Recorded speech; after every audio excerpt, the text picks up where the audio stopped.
Hello दोस्तों, जय Hind, good morning. Let's crack MP exams पर दोस्तों आप सभी का बहुत बहुत स्वागत है।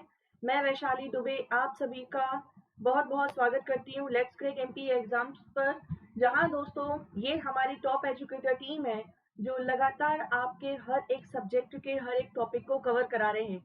साथ ही साथ देखिए, आज का जो लेक्चर है वो एमसीक्यूज है, जो आपकी एमपीपीएससी एमपीएसआई जैसे बहुत सारे एग्जाम एमपी एग्जाम्स में बहुत इंपॉर्टेंट है, जहां पर दोस्तों इंडिया के लार्जेस्ट लर्निंग प्लेटफॉर्म इसके माध्यम से हम कवर कर रहे हैं। और आपने यदि अभी तक दोस्तों अनअकैडमी लर्निंग ऐप को इंस्टॉल नहीं किया है तो आज ही प्ले स्टोर पर जाकर आप अनअकैडमी लर्निंग ऐप को इंस्टॉल कर लें।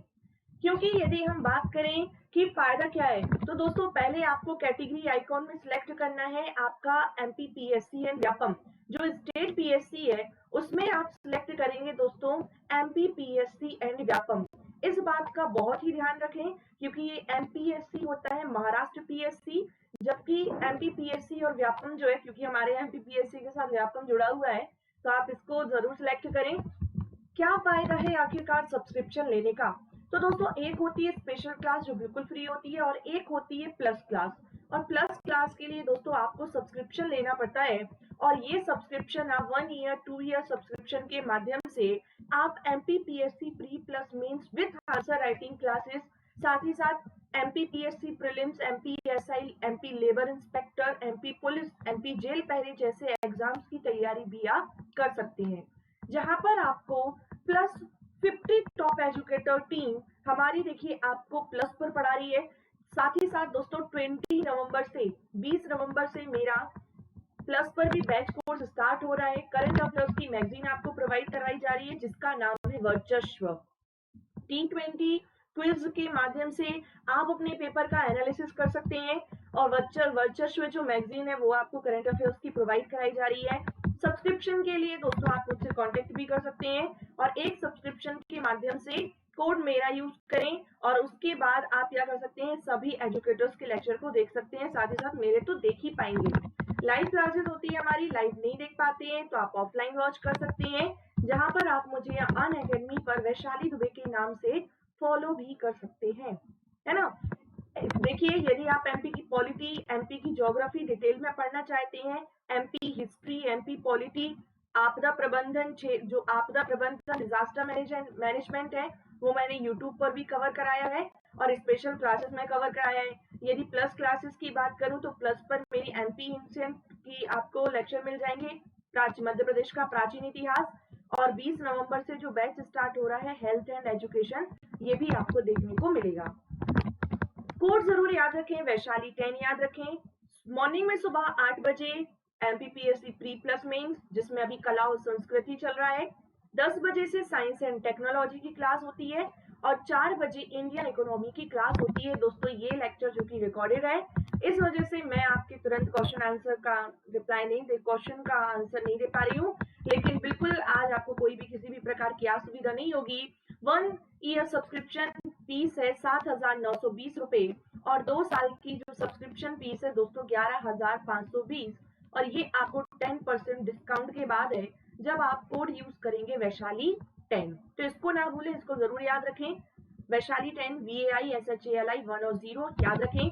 आगे बढ़ते हैं। देखिए आज का जो देखिए आज की जो लाइन है, मोटिवेशन ऑफ द डे, कि सपने पूरे नहीं हो रहे हैं तो मत होने दो, मंजिल नहीं मिल रही है तो मत मिलने दो, आपका हौसला और आपका इरादा कोई नहीं छीन सकता, एक दिन यह आपको और भी बेहतर मंजिल तक पहुंचा देगा। तो ये इसी मोटिवेशन के साथ आगे बढ़ते हैं। और देखिए हैप्पी दीपावली, हैप्पी दीपावली, आप सभी को भी बहुत बहुत शुभकामनाएं दिवाली की। इसी के साथ साथ, लेकिन दिवाली के साथ साथ दोस्तों अपनी पढ़ाई पर भी बहुत ध्यान रखना है हमें। फर्स्ट क्वेश्चन आज का ये रहा आपके सामने, निम्नलिखित में से किस जिले को खाखरा अर्थात पलाश की अधिकता के कारण उसे खाखरा खेड़ी के नाम से जाना जाता है? ये एमपी पटवारी और जेल पहरे जैसे एग्जाम्स के लिए बहुत इंपॉर्टेंट है, एमपीएसआई के लिए। जल्दी से बताएं कि निम्नलिखित में से किस जिले को खाखरा पार देखिए खाखरा खेड़ी के नाम से जाना जाता है? खंडवा, खरगोन, शाजापुर या गुना? मैं आपको देखिए यहाँ पर 15 सेकंड का टाइम देने का प्रयास कर रही हूँ। और चूंकि आज 30 क्वेश्चन है, बहुत इंपॉर्टेंट है ये 30 क्वेश्चन। आप 10 बजे की क्लास में देखेंगे तो भी आपको आज एमसीक्यूज मिलेंगे और ये भी एमसीक्यूज बहुत इंपॉर्टेंट रहने वाले हैं। तो आपको ये जो 2 दिनों में आज और कल जो एमसीक्यूज मिलने वाले हैं सुबह 8 बजे और 10 बजे की क्लास में, वो काफी इंपॉर्टेंट है। दोस्तों यहाँ पर हम बात करें, इसका राइट आंसर है ऑप्शन नंबर सी, शाजापुर। दोस्तों शाजापुर को ही क्या कहा जाता है, खाकर खेड़ी या खाकरा खेड़ी के नाम से जाना जाता है। ये आप याद रखेंगे, इसी से अलग होकर ही बना है आगर मालवा। आगे की बात करते हैं 1857 की क्रांति मध्य प्रदेश में कहां से एवं कब से प्रारंभ हुई है। देखिए ये प्रथम स्वाधीनता संग्राम के नाम से वर्ष 1857 की जो क्रांति है, हम जानते हैं कि इसका जो प्रारंभ है मेरठ से माना जाता है। 12 मई वर्ष 1857 को मेरठ से इस क्रांति की शुरुआत हो चुकी थी। 11 मई को पहुंचे थे, 10 मई को देखिए 10 मई को क्या हुआ था कि जो सैनिकों का सैन्य विद्रोह हुआ था, 11 को निकले थे, 12 को पहुंचे थे। और इस प्रकार से दोस्तों यदि हम बात करें तो 10 से ही जो क्रांति की शुरुआत हो गई थी और दिल्ली पर जो कब्जा है वो 12 को हो चुका था। तो 10 मई से क्रांति जो है वो प्रारंभ हो गई थी। लेकिन हमारे मध्य प्रदेश में ये क्रांति जो है वो 3 जून को प्रारंभ हुई नीमच से। कहां से दोस्तों, नीमच से। फिर उसके बाद बात करते हैं तो ग्वालियर पहुंची क्रांति 14 जून को। 1857 की क्रांति ग्वालियर क्षेत्र से प्रारंभ होती है। 20 जून की बात करते हैं तो यही क्रांति दोस्तों शिवपुरी तक आती है और 1 जुलाई आते आते यह क्रांति महू अर्थात इंदौर सहित संपूर्ण मध्य प्रदेश में फैल गई थी। उस टाइम पर मध्य प्रदेश नहीं था, उस टाइम पर तात्कालीन मध्य प्रांत था और संपूर्ण मध्य प्रांत में 1857 की क्रांति का सूत्रपात हुआ। 3 जून वर्ष 1857 नीमच से प्रारंभ। शहाबुद्दीन औलिया उर्स प्रतिवर्ष कहाँ आयोजित होता है। बहुत इंपॉर्टेंट क्वेश्चन है ये, बिल्कुल रसगुल्ला विद चाशनी क्वेश्चन है, मतलब बहुत इजी क्वेश्चन है, आंसर दें। शहाबुद्दीन औलिया उर्स प्रतिवर्ष कहाँ आयोजित होता है, नीमच में, सागर में, भोपाल में या इंदौर में। शहाबुद्दीन औलिया उर्स, देखिए यदि हम बात करें तो ये नीमच में आयोजित होता है। कहां पर, बिल्कुल सही, जो भी नीमच आंसर दे रहे हैं बिल्कुल सही। कहां लगता है दोस्तों, नीमच में, याद रखेंगे। नेक्स्ट, मध्य प्रदेश का एकमात्र पशुपतिनाथ मंदिर कहां स्थित है। मध्य प्रदेश का एकमात्र पशुपतिनाथ मंदिर, बहुत इंपॉर्टेंट है पशुपतिनाथ मंदिर। देखिए हम जानते हैं मध्य प्रदेश में जो यदि ज्योतिर्लिंग की बात करें तो मध्य प्रदेश में ज्योतिर्लिंग की संख्या कितनी है, 2। अब तो ये क्वेश्चन नहीं आएगा क्योंकि ये आजकल जो लेवल है एमपीपीएससी का जो लेवल है वो बढ़ता ही जा रहा है ना। लेकिन ये पहले क्वेश्चन आ चुका है, कितने, 2, एक ओमकारेश्वर और एक हम जानते हैं महाकालेश्वर। ये 2 ज्योतिर्लिंग है जो मध्य प्रदेश में है। लेकिन दोस्तों पशुपतिनाथ का जो मंदिर है ये कहाँ पर स्थित है, तो मंदसौर में स्थित है, याद रखेंगे, मंदसौर में। नेक्स्ट दोस्तों आगे की बात करते हैं। नेक्स्ट हमारा जो आज का क्वेश्चन है वो क्या है कि मध्य प्रदेश में किस नदी को सूर्य की पुत्री कहा जाता है। को सूर्य की पुत्री कहा जाता है। एक आपने इसको देखिए बिल्कुल ऐतिहासिकता से आप इसको जोड़ सकते हैं, काफी इंपॉर्टेंट है ये क्वेश्चन। किस नदी को सूर्य की पुत्री, तो देखिए यहाँ पर हम बात करते हैं ताप्ती नदी। ताप्ती नदी को दोस्तों सूर्य पुत्री के नाम से जाना जाता है। किस नदी को, ताप्ती नदी को सूर्य की पुत्री के नाम से जाना जाता है। जहां पर दोस्तों ताप्ती नदी के उद्गम की बात करें तो मध्य प्रदेश के बैतूल जिले की मुल्ताई तहसील से किस नदी का उद्गम हुआ है, तो ताप्ती नदी का उद्गम हुआ है। 724 किलोमीटर नर्मदा नदी के समानांतर बहती हुई पूर्व से पश्चिम की ओर प्रवाहित होती है। और ये एक ऐसी नदी है जो किसका निर्माण, तो जो डेल्टा ना बनाकर एस्चुरी बनाती है और भ्रंश घाटी अर्थात रिफ्ट वैली में बहती है। आगे की बात करते हैं बैतूल जिले के पारसडोह बांध किस नदी पर निर्मित किया गया है। बैतूल में एक बांध बनाया जा रहा है जिसका नाम है पारसडोह। ये बांध दोस्तों किस नदी पर बनाया जा रहा है? काफी इंपॉर्टेंट है, काफी इंपॉर्टेंट है। पारसडो बांध है, और ये व्यापम के तो आप जानते ही होंगे, व्यापम जो है इनके फेवरेट क्वेश्चन होते हैं इस टाइप के।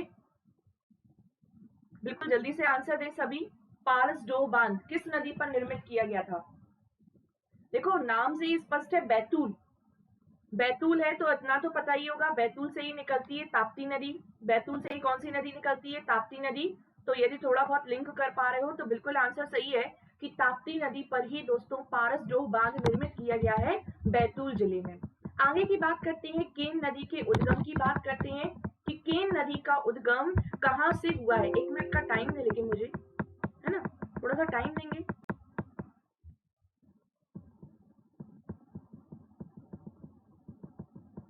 जी सब कुछ सही है, चलिए आगे बढ़ते हैं। जल्दी से आंसर दें, केन नदी का उद्गम कहाँ से हुआ था? वर्धन शिखर से हुआ है, मैका श्रेणी से हुआ है, महादेव श्रेणी से हुआ है, या कैमूर श्रेणी से हुआ? एक बात का और विशेष ध्यान रखें, यदि आप ये लेक्चर अटेंड करना चाहते हैं, यदि आप ये लेक्चर अटेंड करना चाहते हैं तो बिल्कुल आप अनअकैडमी लर्निंग ऐप इंस्टॉल कर लें, और वहां आपको स्पेशल क्लासेस में मैंने एमपी जो है वो मेंस के हिसाब से कवर कराई हुई है। तो यदि आप मेंस के हिसाब से ज्योग्राफी, और मैं इसी की अब ब्रह्मास्त्र क्लासेस भी, जैसे मैंने हिस्ट्री की ब्रह्मास्त्र क्लासेस लेकर आई हूँ, इसी प्रकार से अब मैं एमपी पॉलिटी की ब्रह्मास्त्र क्लासेस लेकर आने वाली हूँ, है ना। तो ये आपके लिए बहुत इंपॉर्टेंट रहेंगी। पहले पॉलिटी और उसके बाद हम ज्योग्राफी की ब्रह्मास्त्र क्लासेस करेंगे। दोस्तों बिल्कुल सही है इसका आंसर। देखिए यदि हम बात करते हैं तो कहाँ पर? ऑप्शन नंबर डी, कैमूर श्रेणी से। कैमूर श्रेणी से उद्गम होता है, केन नदी का कैमूर श्रेणी से उद्गम होता है। पन्ना जिले के अजयगढ़ से लेकर बांदा के कनवारा गांव तक, यहाँ पर इस नदी में ही, केन नदी में एक बहुमूल्य पत्थर भी मिलता है जिसका नाम है सजर, और यह ईरान देश को निर्यात किया जाता है, ये आपको याद रखना है। तो देखिए केन नदी का उद्गम कहाँ से होता है, श्रेणी कौन सी लगती है? पहले तो आपको ये याद रखना है कि यहाँ विंध्याचल पर्वतमाला की कैमूर श्रेणी से किसका उद्गम होता है? केन नदी का उद्गम होता है अहिरगवन नामक गांव से, अहिरगवन नामक गांव से। और इसमें ही एक पत्थर है जिसका नाम है सजर, वो बहुमूल्य पत्थर के तौर पर पाया जाता है जो ईरान को निर्यात किया जाता है। आगे की बात करते हैं कि बिस्नुर बांध, हरसी बांध, मोहन बांध, पनागर बांध कहाँ पर है, ये आपको मैच दी कॉलम में आपको बताना है कि बिस्नुर बांध कहाँ पर है, मोहन बांध कहाँ पर है, पनागर बांध कहाँ पर आता है। जल्दी से आंसर दें, काफी इंपॉर्टेंट है क्वेश्चन। एक क्वेश्चन से 4 क्वेश्चन कवर हो रहे हैं, और बिल्कुल सही आंसर जो ऑप्शन नंबर बी दे रहे हैं, बिल्कुल सही ऑप्शन। ये तो सभी को लग रहा होगा, सभी को पता था कि जो पनागर बांध है वो जबलपुर में है, लेकिन यहाँ पर देखिए ए और बी में डाउट था, तो वो बिल्कुल सही कि जो बिस्नुर बांध है ना। तो बिस्नुर बांध कहाँ पर आता है दोस्तों? तो बैतूल जिले के अंतर्गत आता है। बिस्नुर बांध बैतूल जिले में है। हरसी बांध की बात करते हैं तो ये शिवपुरी में हरसी बांध है। मोहन बांध की बात करें तो ये सीधी में है, जबकि पनागर बांध कहाँ पर है? तो जबलपुर जिले में स्थित है। याद आप रख लें इनको, इंपॉर्टेंट है। नेक्स्ट क्वेश्चन है कि बाघ सिंचाई परियोजना किस नदी की द्रोणी को शामिल किया गया है? बाघ सिंचाई परियोजना में दोस्तों जल्दी से आंसर दें, किस नदी की द्रोणी को शामिल किया गया है? कुछ आगे अभी पॉलिटी के भी क्वेश्चंस हैं, एमपी हिस्ट्री के भी क्वेश्चंस हैं। जो बाघ सिंचाई परियोजना है इसमें किस नदी की द्रोणी को शामिल किया गया है? आप जानते हैं ये जो बाघ सिंचाई परियोजना है दोस्तों, ये मध्य प्रदेश के जो दक्षिणी मध्य प्रदेश है ना। अर्थात दोस्तों यदि हम बात करते हैं कि धार जिले के अंतर्गत ये जो बाघ सिंचाई परियोजना है, लेकिन ये किस नदी की द्रोणी को शामिल किया गया? तो गोदावरी नदी की द्रोणी को इसमें शामिल किया गया है। ये जो पूरा क्षेत्र पड़ता है ये कौन सी द्रोणी लगती है? तो गोदावरी द्रोणी। मध्य प्रदेश के कौन से राज्यपाल लोकसभा के अध्यक्ष रह चुके हैं? बहुत इंपॉर्टेंट क्वेश्चन है। मैंने आपको एमपी पॉलिटी के जो क्वेश्चन कराए हैं एमसीक्यूज के, यदि आपने वो नहीं देखा तो अभी तक कुछ नहीं देखा, लेकिन आज मैं इतना डिटेल में नहीं कराऊंगी जितना मैंने फर्स्ट टाइम कराया है। मैंने एमपी पॉलिटी के एमसीक्यूज कराए हैं, आपको यूट्यूब पर ही मिल जाएंगे, और यदि आपने ये नहीं देखे तो कुछ नहीं देखा। बहुत इंपॉर्टेंट है, 5 से 6 लेक्चर थे इसमें, पॉलिटी के ही थे, एमसीक्यूज के थे, जो आपके हर एक एग्जाम पॉइंट ऑफ व्यू से, आप उतना डिटेल में अभी नहीं कराऊंगी। मध्य प्रदेश के ऐसे कौन से राज्यपाल हैं जो लोकसभा के अध्यक्ष भी रह चुके हैं? आरपी गुप्ता है, बलराम जाखड़ है, बीडी शर्मा है या केसी रेड्डी है? दोस्तों बिल्कुल सही, इसका आंसर है option number A, Balram Jakhar. यदि बलराम जाखड़ की दोस्तों बात करते हैं तो ये कांग्रेस के वरिष्ठ नेता हैं। बलराम जाखड़ कांग्रेस के वरिष्ठ नेता थे जो वर्ष 1980 के लोकसभा चुनाव में फिरोजपुर से सांसद बने थे। कहां से? कि वर्ष 1980 के जो लोकसभा चुनाव में फिरोजपुर से सांसद बने थे और ये लोकसभा के अध्यक्ष भी रहे हैं वर्ष 1980 से लेकर 1989 तक। और उसके बाद ही 2004 से लेकर 2009 तक मध्य प्रदेश के राज्यपाल रहे। तो ऑप्शन नंबर ए बिल्कुल सही, मध्य प्रदेश के देखिए बलराम जाखड़। नेक्स्ट हम आगे की बात करते हैं कि मध्य प्रदेश के कार्यवाहक राज्यपाल कौन नहीं रहे? मध्य प्रदेश के कार्यवाहक राज्यपाल ऐसे कौन से गवर्नर हैं जो कार्यवाहक नहीं है? Justice ND Ojha, justice PV Dixit, justice GD Dixit या जस्टिस जीपी सिंह? अब यही क्वेश्चन दोस्तों एमपीपीएससी प्री में आ जाए, मान लो एमपीपीएससी प्री में आ जाए तो कहोगे कि एमपीपीएससी वालों ने जो क्वेश्चन है वो गलत है, या क्वेश्चन जो है अरे वो बहुत डिटेल में है क्योंकि वो हमने नहीं पढ़ा। लेकिन ऐसा नहीं आप कह सकते हैं क्योंकि मैंने आपको पॉलिटी का हर एक क्वेश्चन बिल्कुल बारीकी से बताया है। मध्य प्रदेश के कौन से कार्यवाहक राज्यपाल नहीं है? दोस्तों यदि हम बात करते हैं किसकी, तो यदि दोस्तों हम बात करते हैं जस्टिस जीडी दीक्षित की, तो ये मध्य प्रदेश के कार्यवाहक राज्यपाल नहीं है। और यदि आप इन को यदि बहुत डिटेल में देखना चाहते हैं तो आप पॉलिटी के एमसीक्यूज के लेक्चर में और स्पेशल क्लास में मेरे पॉलिटी के लेक्चर को देख सकते हैं, मैंने वहां पर डिटेल में कवर कराया है। मध्य प्रदेश में अंतिम बार राष्ट्रपति शासन कब लगा?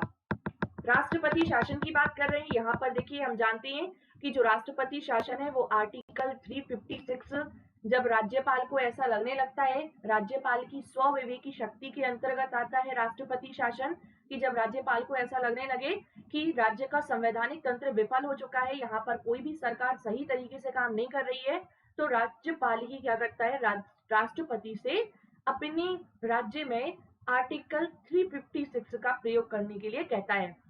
आप देखिए इसका अंतिम बार प्रयोग कब किया गया? 5 दिसंबर 1992, 15 नवंबर 1992, 15 सितंबर 1992 या 15 दिसंबर 1992? जल्दी से आंसर करें। इसमें मैं आपको थोड़ा सा टाइम देती हूँ, जल्दी से आंसर करें। इसका राइट आंसर क्या होगा? आखिरकार कब? हम जानते हैं हमारे मध्य प्रदेश में 3 बार 77, 80, वर्ष 1980 और वर्ष 1992 3 बार राष्ट्रपति शासन लगा हुआ है। और अंतिम बार यदि दोस्तों हम बात करते हैं तो 15 दिसंबर वर्ष 1992 को लागू हुआ था और 6 दिसंबर वर्ष 1993 तक लागू रहा था। ये आपको याद रखना है। टोटल मध्य प्रदेश की सर्वाधिक अवधि का राष्ट्रपति शासन था जो तीसरी बार 1992 में 15 दिसंबर को लगा था। ये अभी तक का सर्वाधिक अवधि वाला 11 माह 22 दिन तक ये राष्ट्रपति शासन लगा था, जो 15 दिसंबर से प्रारंभ होकर 15 दिसंबर वर्ष 1992 से प्रारंभ होकर 6 दिसंबर वर्ष 1993 तक रहा। आगे की बात करते हैं। मध्य प्रदेश के गठन के पूर्व जब सेंट्रल प्रोविंस और बराक क्षेत्र में उच्च न्यायालय की स्थापना किस अधिनियम के तहत की गई थी? मध्य प्रदेश में जो सेंट्रल प्रोविंस और बराक क्षेत्र है, मैंने इसको बहुत डिटेल में बताया भी है। जो सेंट्रल प्रोविंस और बराक क्षेत्र है, उच्च न्यायालय की स्थापना यहाँ पर किस अधिनियम के तहत की गई थी? यहाँ पर दोस्तों उस टाइम पर नागपुर में क्या था? हाईकोर्ट था, है ना। जो पूरा मध्य प्रांत का हाईकोर्ट था वो नागपुर में बना हुआ था। और जब सेंट्रल प्रोविंस की बात करते हैं तो सेंट्रल प्रोविंस वाला जो क्षेत्र है वो वर्ष 1861 में और बराक क्षेत्र वर्ष 1936 में बना। तो आप यहाँ पर दोस्तों अनुमान लगा सकते हो कि कब 1936 में बना होगा, तो कब? भारत शासन अधिनियम वर्ष 1935 की तर्ज पर ही। तो आपको याद रखना है कि 2 जनवरी वर्ष 1936 को जब सम्राट जॉर्ज पंचम आए थे और उन्होंने ही भारत शासन अधिनियम वर्ष 1935 की धारा 108 के तहत ही यहाँ पर क्या किया था? नागपुर में हाई कोर्ट की स्थापना की थी 2 जनवरी वर्ष 1936 को, याद रखेंगे। नेक्स्ट है मध्य प्रदेश जो हाईकोर्ट है उसकी खंडपीठों का गठन कब किया गया? काफी इंपॉर्टेंट है, हम जानते हैं, ये तो हमें पता ही है कि वर्ष 1956 में ही हमारा मध्य प्रदेश का हाईकोर्ट बन चुका था। गोकुल दास नामक एक व्यक्ति की प्रॉपर्टी हुआ करती थी, गोकुल दास के द्वारा, है ना। और हमें इससे भी अभी मतलब नहीं है। लेकिन दोस्तों हम बात कर रहे हैं मध्य प्रदेश की जो हाई कोर्ट की खंडपीठें हैं, कि जो हम जानते हैं कि इंदौर है, ग्वालियर ये, और अब तीसरी खंडपीठ जो है वो बन चुकी है भोपाल। तो ये जो खंडपीठें हैं, ये सबसे पहले इनका गठन कब किया गया था? बिल्कुल सही, जो number option number C answer दे रहे हैं, 28 नवंबर वर्ष 1968। दोस्तों 28 नवंबर वर्ष 1968 को हाई कोर्ट की जो स्थायी खंडपीठें हैं, इनका गठन हो चुका था। इनकी डेट जरूर याद रखें, 28 नवंबर वर्ष 1968। नेक्स्ट क्वेश्चन है, तोमर वंश का संस्थापक कौन था? वीर सिंह देव, मान सिंह, विक्रम देव या राम सहदेव? आखिरकार तोमर वंश का संस्थापक कौन माना जाता? ऐसा तोमर वंश का ऐसा कौन सा शासक था? काफी इंपॉर्टेंट है क्वेश्चन। इंपॉर्टेंट दोस्तों इसीलिए भी है क्योंकि ये क्वेश्चन जो है वो तोमर, हम जानते हैं, पहले तो आपको ये याद रखना है कि तोमर वंश ने कहां पर शासन किया था। तो दोस्तों तोमर वंश ने मध्य प्रदेश के, जो मध्य प्रदेश का ग्वालियर क्षेत्र है, यहाँ पर शासन किया था। और तोमर वंश की यदि स्थापना की बात करें तो यहाँ पर दोस्तों कि इनका जो नाम है वो कैसे पड़ा, तो तवर घर था। इनका जो राजाओं का जो मूल स्थान था ये तवरघर था। और तवरघर कहाँ पर? ग्वालियर में। और उस टाइम पर ग्वालियर नहीं था, उस टाइम पर ग्वालियर का नाम गोपांचल था, है ना। जानती हैं ग्वालियर का पुराना नाम क्या? वत्स के साथ साथ गोपांचल। और यहाँ पर दोस्तों यदि बात करें कि तवरघर को ही तोमर वंश का घर कहा जाता है। और वर्ष वर्ष 1394 में, वर्ष 1394 ईस्वी में वीर सिंह देव के द्वारा, किसके द्वारा? वीर सिंह देव ने ही तोमर वंश की स्थापना की थी, ये आपको याद रखना है। वीर सिंह देव के, देखिए वीर सिंह देव के बाद यदि सबसे महत्वपूर्ण शासक की बात करें तो महत्वपूर्ण शासक मानसिंह तोमर, इनके बारे में जानते हैं। इनका शासनकाल 1486 से लेकर 1517 तक था, ये आपको याद रखना है, जो काफी इंपॉर्टेंट है। लेकिन संस्थापक कौन था? तो वीर सिंह देव था। कब? 1394 में। आगे की बात करते हैं, आगे की बात करते हैं। नेक्स्ट क्वेश्चन है हमारा कि मोहम्मद गौरी और कुतुबुद्दीन ऐबक ने मध्य प्रदेश के किस स्थान पर अपना पहला आक्रमण किया था? कहाँ आया था दोस्तों गौरी और कुतुबुद्दीन ऐबक? मध्य प्रदेश के किस स्थान पर आया था जहां पर उसने पहली बार आक्रमण किया था?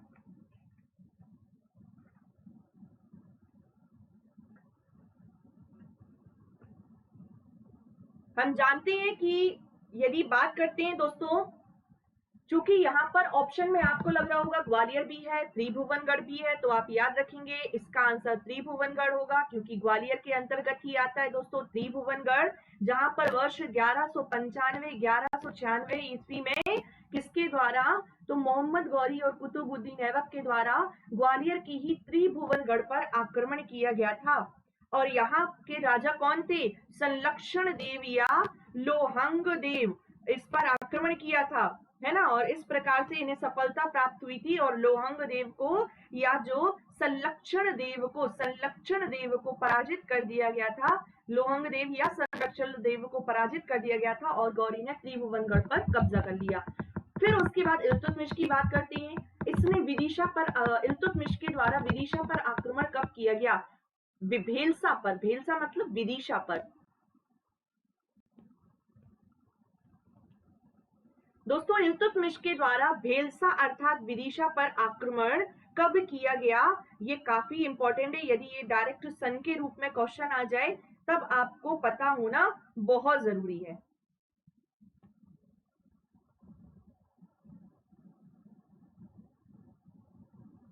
बिल्कुल सही, बिल्कुल सही आंसर। देखिए यदि हम बात करते हैं इल्तुतमिश की, तो इल्तुतमिश ने क्या किया था? मांडू, ग्वालियर और मालवा, मांडू, ग्वालियर और मालवा की बात करते हैं तो वर्ष 1900, सबसे पहले आपको याद रखना है कि 1231 में इल्तुतमिश ने कहां पर आक्रमण किया था? ग्वालियर पर आक्रमण किया था। इसके बाद दोस्तों बात करते हैं 1234 की, तो 1234 में ही इल्तुतमिश ने कहां पर आक्रमण किया था? तो 1234 में ही, 34-35 दोनों में ही किसने कहां पर आक्रमण किया था? विदिशा अर्थात भेलसा पर आक्रमण किया था। तो आंसर क्या आएगा? 1234।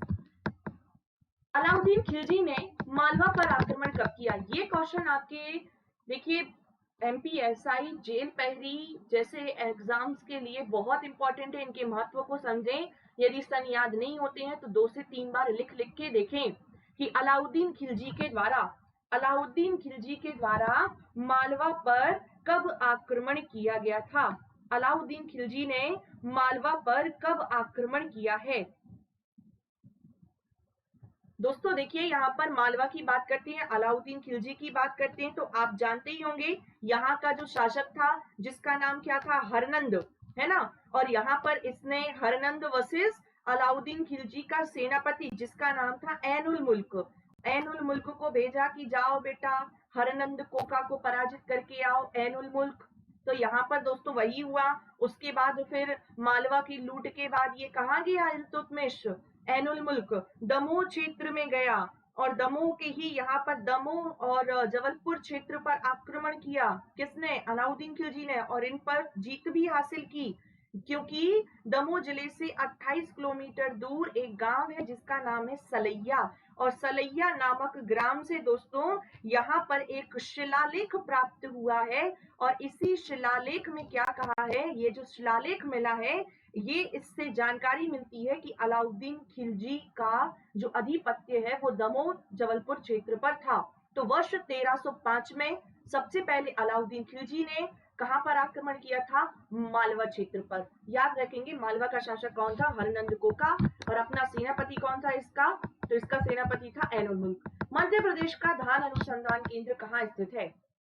क्वेश्चन है मध्य प्रदेश का धान अनुसंधान केंद्र कहाँ स्थित है? जल्दी से आंसर करें दोस्तों।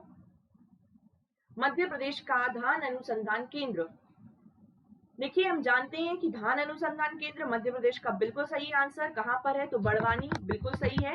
नेक्स्ट है काकड़ मठ के नाम से किसे जाना जाता है? आखिरकार ये काकड़ मठ क्या है? एक प्राचीन शिव मंदिर है, एक पुरातात्विक स्थल है, या फिर एक खदान का नाम है काकड़ मठ, या इनमें से कोई नहीं? आखिरकार है क्या ये काकड़ मठ? ये दोस्तों ये क्वेश्चन आ चुका है, काकड़ मठ के नाम से ये क्वेश्चन आ चुका है। तो आप इसको बिल्कुल याद रखें कि जो काकड़ मठ के नाम से प्राचीन शिव मंदिर, तो दोस्तों बिल्कुल सही कि क्या है? काकड़ मठ एक शिव मंदिर का नाम है। काकड़ मठ क्या है? एक शिव मंदिर का नाम है जो कहां पर स्थित है?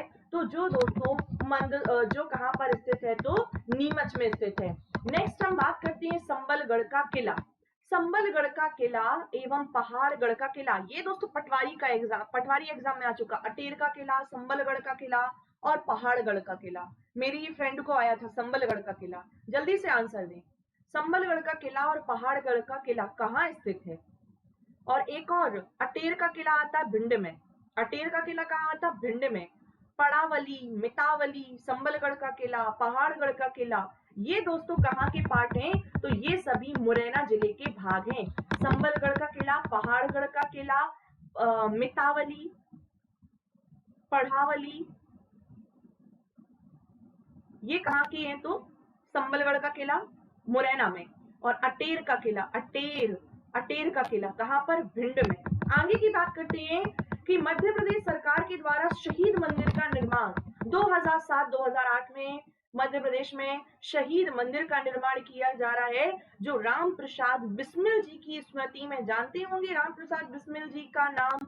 मध्य प्रदेश देखिए यहाँ पर बहुत इंपॉर्टेंट है क्योंकि ये भारत के देखिए जो काकोरी कांड हुआ था, काकोरी कांड हुआ था, 8 डाउन ट्रेन चली थी उसमें जो लूटपाट की गई थी, काकोरी कांड।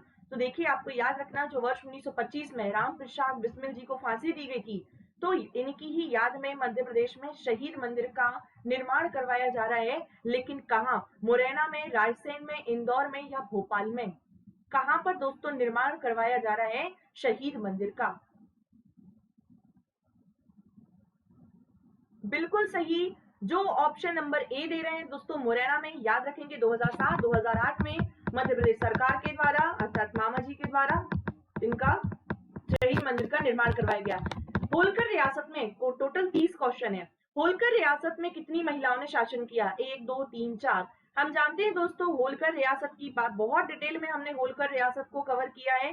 आपने यदि लेक्चर नया देखा हो तो दोस्तों स्पेशल क्लास में यूट्यूब पर दोनों जगह मैंने एमपी की हिस्ट्री कवर कराई, 3 बार मैं एमपी की हिस्ट्री कवर करा चुकी हूँ, तो आप कृपया ये देख सकती हैं, बहुत इंपॉर्टेंट है।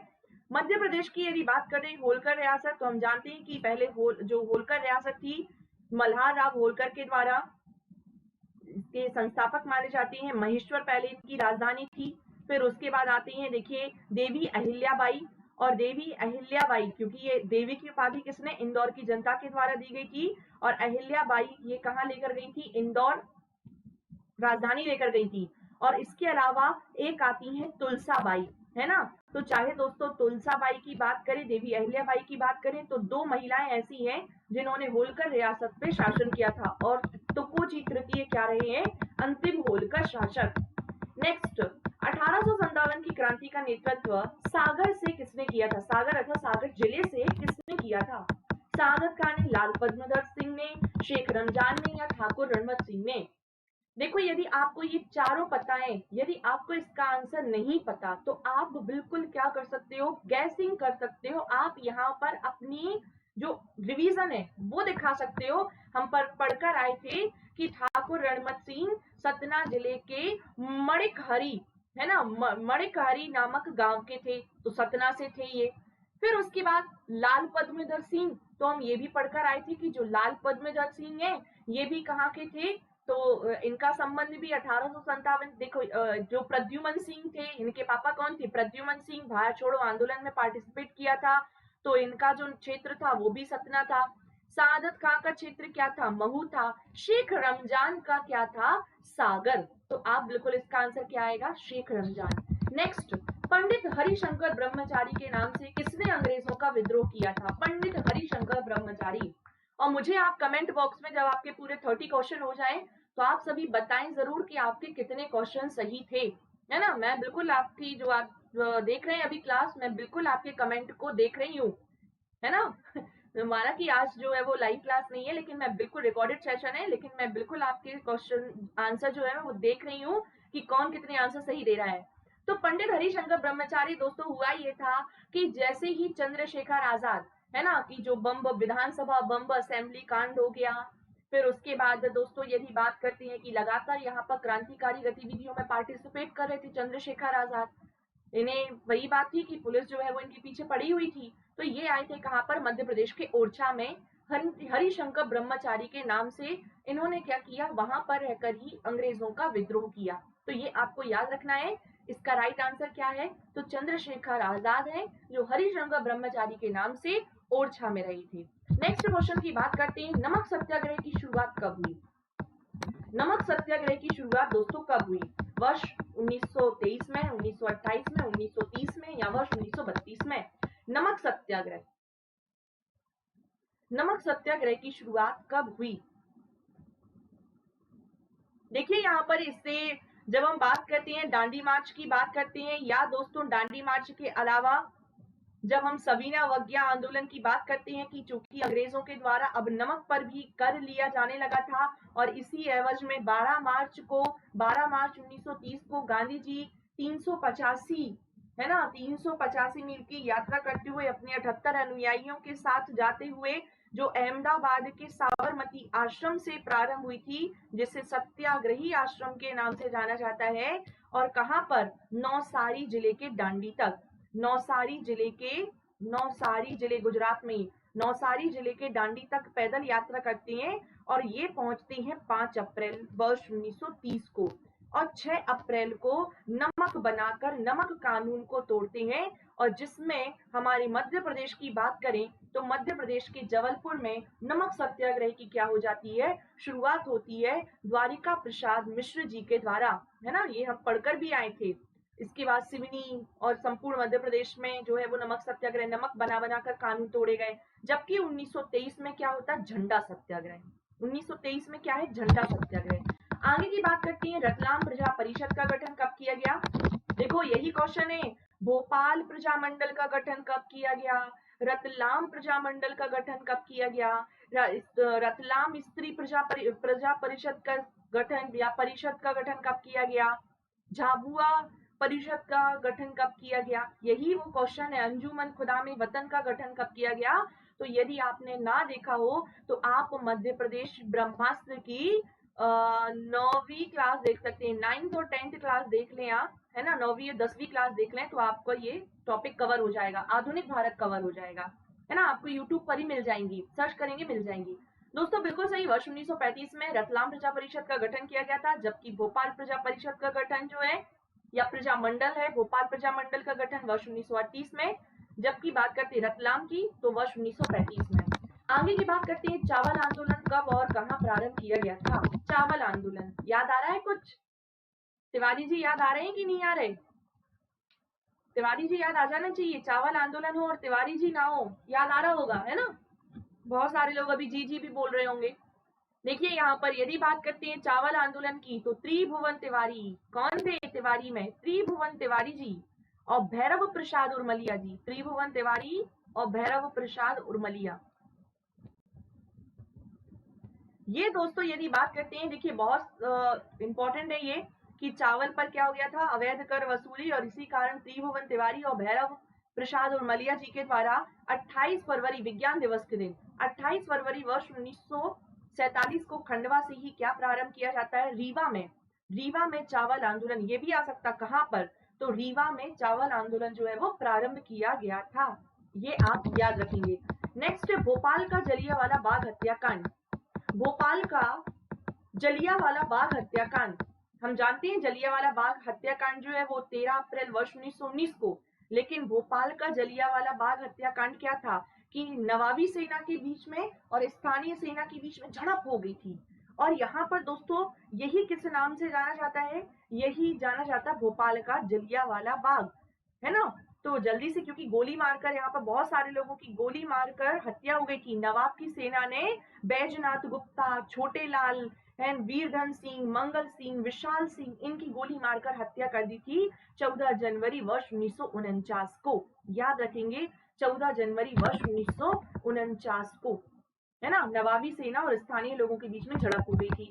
नेक्स्ट, माजन गोली कांड किस जिले की घटना है? क्या बात है, माजन गोली कांड किस जिले की घटना है? रीवा, आज का लास्ट क्वेश्चन है, रीवा, दमोह, सतना या इनमें से कोई नहीं। दोस्तों यदि बात करती है माजन गोली कांड, क्योंकि हमने यहाँ पर डायरेक्ट माजन गोली कांड नहीं पढ़ा था, हमने पढ़ा था सोहावल नरसिंहार, सोहावल नरसिंहार के बारे में पढ़ा था।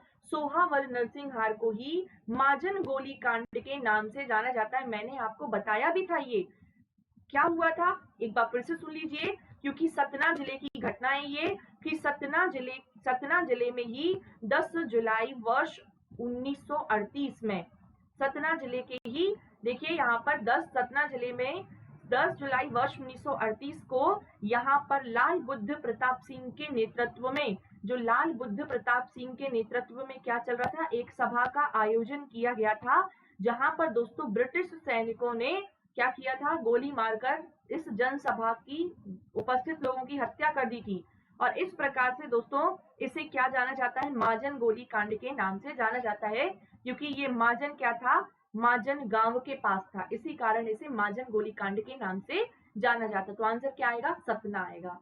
इसके अलावा आप दोस्तों अब हम मिलते हैं 10 बजे की क्लास में, कि 8 बजे आपकी कौन सी, देखिए कि 8 बजे हमारी कला, मध्य प्रदेश की कला और संस्कृति 18 तारीख से बिल्कुल लाइव क्लासेस ही होगी। इसके बाद 10 बजे टेक्नोलॉजी की क्लास और 4 बजे इंडियन इकोनॉमी की क्लास। पहले मुझे ये था कि टेक्नोलॉजी के एमसीक्यूज मैं करवाऊंगी, लेकिन यहाँ पर लाइव जब रहेंगी, फिर मैंने भी सोचा कि मैं जब लाइव रहूंगी आपके डाउट भी ले पाऊंगी, इस वजह से टेक्नोलॉजी की क्लास को हम लाइव ही देंगे। और यहाँ पर दोस्तों आप एमसीक्यूज की क्लास को जरूर अटेंड करें। 1 ईयर सब्सक्रिप्शन, 2 ईयर सब्सक्रिप्शन के लिए आप मुझसे 8989920864 पर कॉन्टेक्ट करें, और यहाँ पर कोड जरूर याद रखें, वैशाली 10, और हमारे इस लेट्स क्रैक एमपी एग्जाम्स के चैनल को लाइक कीजिए, सब्सक्राइब कीजिए, वीडियो को लाइक और शेयर जरूर करें। इसी के साथ दोस्तों आप अवांछित तत्वों से दूर रहें, पढ़ते रहें, खुश रहें, बढ़ते रहें, और इसी के साथ धन्यवाद।